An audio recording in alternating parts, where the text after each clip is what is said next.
दोस्तों स्वागत है आप सभी का complex class exam study platform में। दोस्तों आज लेकर आए कुछ महत्वपूर्ण कंसेप्ट जानेंगे महासागरीय धाराओं और उनके प्रभाव के बारे में। तो महासागरीय धाराओं के बारे में जानते हैं। देखते हैं महासागरीय जल धाराएं क्या हैं, उनकी विशेषताएं क्या हैं। भूमिका महासागरीय या फिर सागरीय धाराएं महासागरों में नदी प्रवाह के समान होती हैं। एक निश्चित दिशा में बहुत अधिक दूरी तक महासागरीय जल के एक राशि के प्रवाह को महासागरीय धारा कहते हैं। इनकी उत्पत्ति महासागरीय धाराएं या फिर महासागरों में कई कारणों से उत्पन्न होती हैं, जिनमें कुछ विशेषताओं के फलस्वरूप उत्पन्न होती हैं, जिनमें कि पृथ्वी की घूर्णन गति या फिर गुरुत्वाकर्षण, ये प्रमुख कारण होते हैं महासागरीय धाराओं के उत्पन्न होने के। इन कारकों को मुख्य रूप से दो भागों में बांटा गया है। महासागरीय धाराओं को उत्पन्न करने वाले कारक, जिसमें आ गया पृथ्वी के परिभ्रमण से संबंधित। पृथ्वी पश्चिम से पूर्व की दिशा में गति करती है, जबकि इसकी गति के कारण महासागरीय जल में पृथ्वी की गति के विपरीत बल यानी पूर्व से पश्चिम की ओर उत्पन्न होती हैं, जिसे विषुवतरेखीय धाराएं कहते हैं। यानी जो धाराएं पृथ्वी के घूर्णन की गति के विपरीत दिशा में मूव करती हैं, उन्हें हम लोग विषुवतरेखीय धाराएं कहते हैं। कुछ जल पृथ्वी की गति की दिशा की ओर अग्रसर होती हैं, उन्हें प्रति विषुवत धारा उत्पन्न होती हैं। उत्तरी गोलार्ध में धाराएं विषुवत रेखा से ध्रुवों की ओर चलती हैं।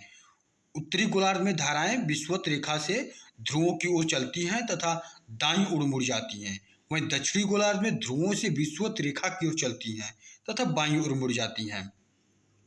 महासागरों से संबंधित तापमान में भिन्नता के कारण, तापमान में भिन्नता के कारण सागरीय जल के तल में अंतर के फलस्वरूप महासागरीय धाराओं की उत्पत्ति होती है। विषुवत रेखा पर वर्ष भर सूर्य की किरण सीधी पड़ती हैं, जिससे महासागरीय जल का तापमान बढ़ जाता है तथा उसका घनत्व कम हो जाता है। परिणाम स्वरूप विषुवत जल धारा के रूप में जल में गति प्रारंभ हो जाती है। लवणता में अंतर क्या होता है? सागरीय लवणता में भिन्नता पाई जाती है। अधिक लवणता वाला जल अधिक घनत्व वाला एवं भारी होता है। भारी जल के नीचे मतलब कुछ स्थान खाली होता है, जिसका स्थान भरने के लिए कम लवणता एवं कम घनत्व वाला जल आता है और ये एक धारा बन जाती है। इनमें भिन्नता क्या होती है? तापमान, लवणता, दाब तथा उच्च अक्षांशों में बर्फ के पिघलने से भी घनत्व में अंतर आता है। घनत्व में विभिन्नता के फलस्वरूप धाराओं की उत्पत्ति होती है। बाह्य महासागरीय कारक, महासागरों के जल का विविध दशाओं का प्रभाव होता है, जिसमें वायुदाब, हवाएं, वाष्पीकरण और वर्षण इत्यादि होते हैं। वायुदाब एवं हवाएं क्या होती हैं? महासागर के जल में जहाँ वायुदाब अधिक होता है वहाँ पर सागरीय जल का तल नीचे होता है, और जहाँ पर वायुदाब कम होता है वहाँ पर सागरीय जल का तल ऊंचा होता है, जिसके कारण कम वायुदाब के क्षेत्र से जल अधिक वायु दाब की ओर गति करता है, जिससे धाराएं उत्पन्न होती हैं। प्रचलित हवाओं के कारण भी महासागरीय जल में धाराएं उत्पन्न होती हैं। जब हवा सागर से होकर चलती है तो रगड़ घर्षण से अपने साथ सागरीय जल को भी ले जाती है, जिससे भी धाराएं उत्पन्न होती हैं। महासागरीय धाराओं की दिशा को प्रभावित करने वाले कारक क्या क्या हैं? तट की दिशा का आकार, तटीय आकृति, मौसम परिवर्तन, पृथ्वी का परिभ्रमण या फिर महासागरीय धाराओं के प्रकार। तो दोस्तों हमने जाना कि महासागरीय धाराएं कैसे उत्पन्न होती हैं, उनके प्रभाव क्या हैं। तो महासागरीय धाराओं के प्रकार देख लेते हैं। तापमान के आधार पर महासागरीय धाराओं को दो भागों में बांटा गया है। महासागरीय धाराओं को दो भागों में मुख्य रूप से बांटा गया है, जिनमें आती हैं गर्म धाराएं। गर्म धाराएं बहुत ही महत्वपूर्ण होती है। जो जल धाराएं निम्न अक्षांशों यानी कि निम्न अक्षांशों से उच्च अक्षांशों की ओर प्रवाहित होती हैं, उन्हें गर्म जल धाराएं कहते हैं। जिन जल धाराओं का तापमान मार्ग आने वाले जल के तापमान से अधिक होता है, अतः ये तापमान जिन क्षेत्रों की ओर चलती हैं वहाँ पर तापमान बढ़ा देती हैं। गर्म जल धाराएं क्या होती हैं कि आपका उच्च अक्षांशों मतलब निम्न अक्षांशों से उच्च अक्षांशों के प्रभावित होती हैं। वो अपने जिस मार्ग में जाती हैं उस मार्ग में अपना तापमान बढ़ाती हुई चली जाती हैं। ठंडी जल धाराएं जस्ट इसके विपरीत होती हैं। जो धाराएं उच्च अक्षांशों से निम्न अक्षांशों की ओर आती हैं, ठीक, उन्हें ठंडी जल धाराएं कहते हैं। इन जल धाराओं का तापमान मार्ग में आने वाले जल के तापमान में कमी लाती है। देखिए, गर्म जल धाराएं क्या करती है, तापमान को बढ़ा देती हैं, लेकिन ठंडी जल धाराएं क्या करती है, तापमान को कम कर देती हैं। अतः ये तापमान जिन क्षेत्रों की ओर चलती हैं वहां का तापमान कम कर देती हैं, इसी कारण इन्हें ठंडी जल धाराएं कहते हैं। आते हैं प्रशांत महासागर की कुछ महत्वपूर्ण जलधाराओं को देखते हैं, जिनमें है उत्तरी एवं दक्षिणी विषुवत गर्म धारा। उत्तर विषुवत धारा मध्य अमेरिका के पश्चिम तट से प्रारंभ होती हैं और पूर्व से पश्चिम की ओर प्रवाहित होती हैं होकर फिलिपाइंस द्वीप तक पहुंचती हैं। यह धारा हमेशा विषुवत रेखा के उत्तर में प्रवाहित होती हैं, यानी विषुवत रेखा के उत्तर में, उत्तरी गोलार्ध की तरफ प्रवाहित होती हैं। इन्हें हम कौन से नाम से जानते हैं, उत्तर एवं दक्षिणी विषुवत गर्म धाराएं। दूसरी है क्यूरोसियो की गर्म जल धाराएं। उत्तर विषुवत धाराएं जो होती है फिलीपींस द्वीप समूह के बाद जापान तट के साथ जब उत्तर दिशा में प्रवाहित होने लगती हैं। उत्तर विषुवत धाराएं फिलीपाइंस द्वीप समूह के बाद जापान तट से के साथ उत्तर दिशा में प्रवाहित होती हैं, तो उन्हें हम लोग क्यूरोसियो की गर्म जलधाराओं के नाम से जानते हैं। कैलिफोर्निया की ठंडी जलधाराएं। उत्तर प्रशांत महासागर धारा यानी उत्तर प्रशांत धारा उत्तरी अमेरिका पश्चिमी तट से टकराकर उत्तर तथा दक्षिण की ओर दो भागों में बढ़ जाती हैं। कैलिफोर्निया की ठंडी धाराएं उत्तरी प्रशांत धारा उत्तरी अमेरिका के पश्चिमी तट से टकराकर उत्तरी अमेरिका के पश्चिमी तट से टकराती हैं, फिर उत्तर और दक्षिण की ओर दो भागों में बढ़ जाती हैं और दक्षिण की ओर बहने वाली धारा को ही हम लोग कैलिफोर्निया की धारा कहते हैं, जो कि प्रशांत महासागर में चलती हैं। उसके बाद आते हैं अगली जलधारा ओयोसियो या फिर क्यूराइल की ठंडी धारा। यह बेरिंग जल डमरू मध्य से होकर दक्षिण दिशा में प्रवाहित होती हैं। उसके आकार आर्कटिक सागर का ठंडा जल प्रशांत महासागर में लाया जाता है, यानी कि ये बेरिंग जल डमरू मध्य से होकर दक्षिण दिशा में प्रवाहित होती हैं और उसके द्वारा ये कि मतलब क्यूराइल की धाराओं के द्वारा आर्कटिक सागर का ठंडा जल प्रशांत महासागर में लाया जाता है। पूछेगा आपसे कि आर्कटिक महासागर का जल जो है ठंडा महासागर में प्रशांत महासागर में कौन सी धाराएं लाती हैं, तो क्यूराइल की ठंडी धाराएं, जिसको हम या फिर ओयोसियो की जल धाराएं प्रशांत महासागर। अगली धारा है पेरू धारा। यह दक्षिण अमेरिका के पश्चिमी तट के सहारे दक्षिण में उत्तर दिशा में प्रवाहित होने वाली ठंडी जलधारा हैं। देखिए, पेरू जलधाराएं कैसी धारा है, ठंडी जलधारा है। ओयोसियो और क्यूराइल कैसी धारा है, ठंडी जलधारा है। कैलिफोर्निया कैसी धारा है, ठंडी जलधारा है। और क्यूरोसियो कैसी धारा है, गर्म जलधारा है। वहीं उत्तर और दक्षिण विषुवत कैसी है, गर्म जलधाराएं हैं। तो हमेशा याद रखिएगा। अब देखिए, पूर्वी ऑस्ट्रेलिया धारा। दक्षिण विषुवत रेखी जलधारा ऑस्ट्रेलिया तट के पास विभाजित हो जाती हैं। यह पूर्वी ऑस्ट्रेलिया की धारा के नाम से जानी जाती हैं, जिसे हम लोग गर्म धारा भी कहते हैं। उसके बाद आती हैं अटलांटिक महासागर की प्रमुख धाराएं। अटलांटिक महासागर की प्रमुख धारा में आती हैं उत्तर विषुवत रेखी धाराएं। अफ्रीका के पश्चिमी तट पर उत्पन्न होकर पूर्व से पश्चिम की ओर प्रवाहित होती हैं। उत्तर विषुवत रेखी धाराएं जो होती हैं अफ्रीका के पश्चिमी तट पर उत्पन्न होती हैं और पूर्व से पश्चिम की ओर प्रवाहित होती हैं। यह गर्म धाराएं होती हैं। दक्षिण अमेरिका के पूर्वी तट से टकराकर दो शाखाओं में विभाजित हो जाती हैं। पहली शाखा क्या कहा जाती है, एटलीज की धारा, और दूसरी शाखा कैरिबियन की धारा के नाम से जानी जाती हैं। यानी पहली शाखा जो होती है एंटलीज की धारा और दूसरी शाखा कैरिबियन की धारा के नाम से जानी जाती हैं। उसके बाद आती है दक्षिण विषुवत रेखी धारा। पश्चिम अफ्रीका के तट से उत्पन्न होती हैं। दक्षिण विषुवत रेखी धारा पश्चिम अफ्रीका के तट से उत्पन्न होती हैं, जो बेगुला धारा का भी अग्रभाग है। ब्राजील के तट से टकराकर दो भागों में विभक्त हो जाती हैं। इसकी दक्षिणी शाखा को ब्राजील की धारा कहते हैं।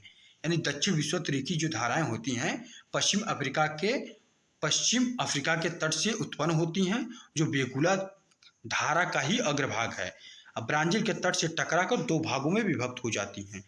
इसकी दक्षिणी शाखा को हम लोग किस नाम से जानते हैं? ब्राज़ील की धारा। अब आती है अगली धारा, प्रतिविषुवत रेखी धारा। यह विषुवत रेखी धारा के विपरीत प्रवाहित होती है। यह उत्तर तथा दक्षिण विषुवत रेखी धाराओं के मध्य चलती हैं। ठीक है, इसीलिए इसको प्रतिविषुवत रेखी धारा कहते हैं। गल्फ स्ट्रीम धारा, इसका नाम आप लोगों ने सुना होगा। यह मैक्सिको की खाड़ी से उत्पन्न होती है। गल्फ स्ट्रीम की धारा कहाँ से उत्पन्न होती है? मैक्सिको की खाड़ी से उत्पन्न होती है तथा उत्तर पूर्व दिशा में यूरोप के तट पर प्रवाहित होती है। ठीक है, इसीलिए इसको गर्म स्ट्रीम की धाराएं कहते हैं। इसमें 3 धाराएं सम्मिलित हैं, फ्लोरिडा धारा, गल्फ स्ट्रीम और उत्तर अटलांटिक धारा। ठीक है, फ्लोरिडा की धारा युकाटान चैनल से मैक्सिको की खाड़ी से होते हुए फ्लोरिडा तक जाती हैं, इसीलिए इसको कौन सी नाम दिया गया है? फ्लोरिडा धारा। एंटलीज धारा के फ्लोरिडा की धारा से मिलने के बाद फ्लोरिडा की धारा गल्फ स्ट्रीम के नाम से जानी जाती है। एंटीज धारा के फ्लोरिडा की धारा से मिलने के बाद फ्लोरिडा की धारा गल्फ स्ट्रीम के नाम से जानी जाती है। यह भी गर्म जल धारा है। 45 डिग्री उत्तरी अक्षांश और पश्चिमी देशांतर के साथ 45 डिग्री उत्तरी अक्षांश और पश्चिमी देशांतर के साथ गल्फ स्ट्रीम कई धाराओं में विभक्त होकर सम्मिलित रूप से उत्तरी अटलांटिक धारा कहलाती है, जो कि गर्म जल धारा होती है। उत्तरी अटलांटिक धारा की पहली शाखा नॉर्वे की धारा, दूसरी शाखा इरमिंजरी की धारा कहलाती है तथा तीसरी ग्रीनलैंड की धारा से मिल जाती है। कनारी की धारा, यह ठंडी जल धारा है।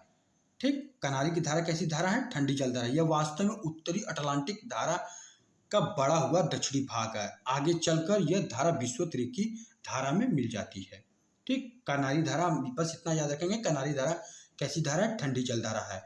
लेब्राडोर की धारा भी क्या है? ठंडी जल धारा है, जो बेफिन की खाड़ी से उत्पन्न होकर न्यूफाउंडलैंड के पास गल्फ स्ट्रीम से मिल जाती है। ठीक, गल्फ स्ट्रीम से जाकर मिल जाती है, जो कि गल्फ स्ट्रीम कैसी धारा है? गर्म धारा है। ब्राज़ील की धारा, यह गर्म धारा है। देखिए, ब्राज़ील की धारा कैसी है? गर्म धारा है। इसकी उत्पत्ति दक्षिण विषुवत रेखी धारा के विभाजन के फलस्वरूप होती है। ब्राज़ील की धारा की उत्पत्ति दक्षिण विषुवत रेखी धारा के विभाजन के फलस्वरूप होती है। वस्तुतः दक्षिण विषुवत रेखी धारा की दक्षिणी शाखा ब्राज़ील धारा के नाम से जानी जाती है। फॉकलैंड की धारा ठंडी जल धारा है। इसमें ब्राज़ील धारा आकर मिल जाती है। फॉकलैंड की पछुआ पवन पृथ्वी के घूर्णन के कारण ब्राज़ील धारा पूर्व दिशा में मुड़कर, मतलब पृथ्वी के घूर्णन के कारण ब्राज़ील की जो धारा है पूर्व दिशा में मुड़कर पछुआ हवा के प्रभाव से तीव्र गति से प्रवाहित होती है। इसे पछुआ पवन प्रभाव भी कहते हैं, जो कि ठंडी जल धारा के नाम से जानी जाती है।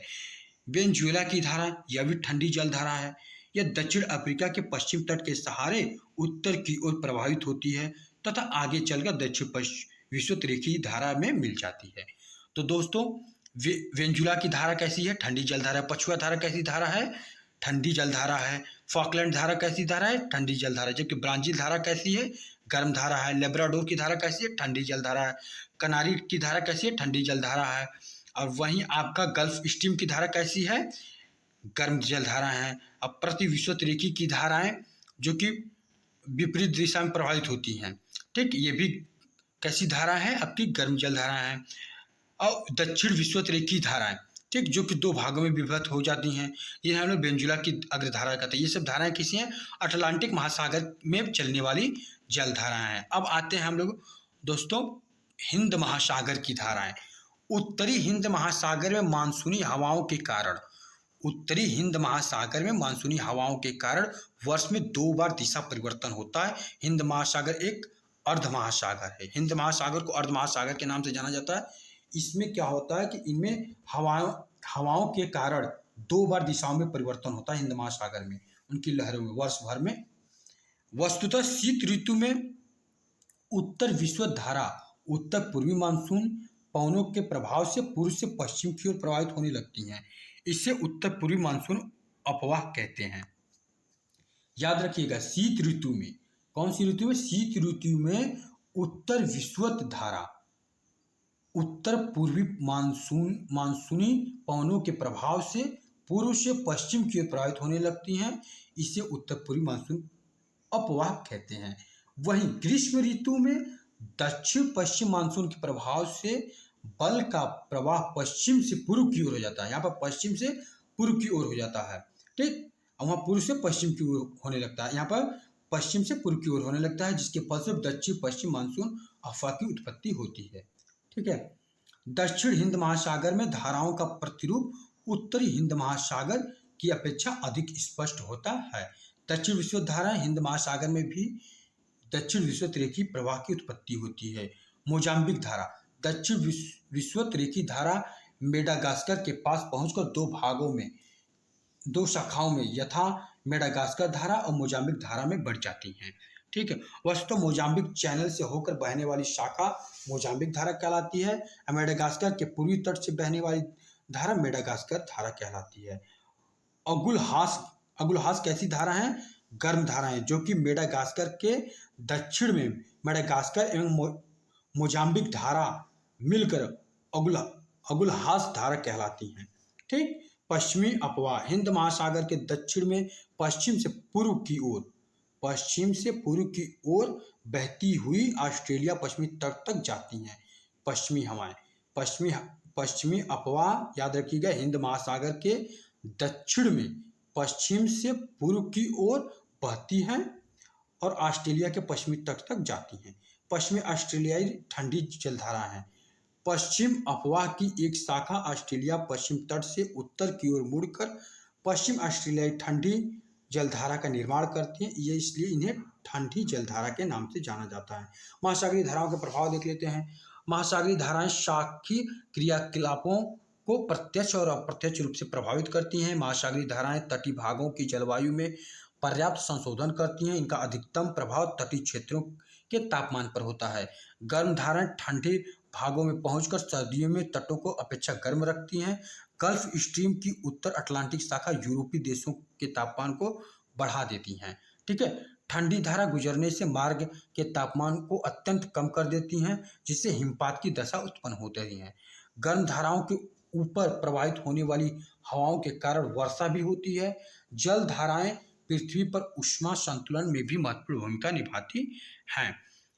ठंडी व गर्म जलधाराओं के मिलने पर कोहरा पड़ता है। जहाँ पे ठंडी और गर्म धाराएं मिलती हैं वहाँ पे अत्यधिक कोहरा उत्पन्न होता है, ठीक, जो जलयान संचालन में बाधा उत्पन्न करती हैं। यानी कि वहाँ से जलयान संसाधन मतलब नावों में काफ़ी दिक्कतें आती हैं, ठीक।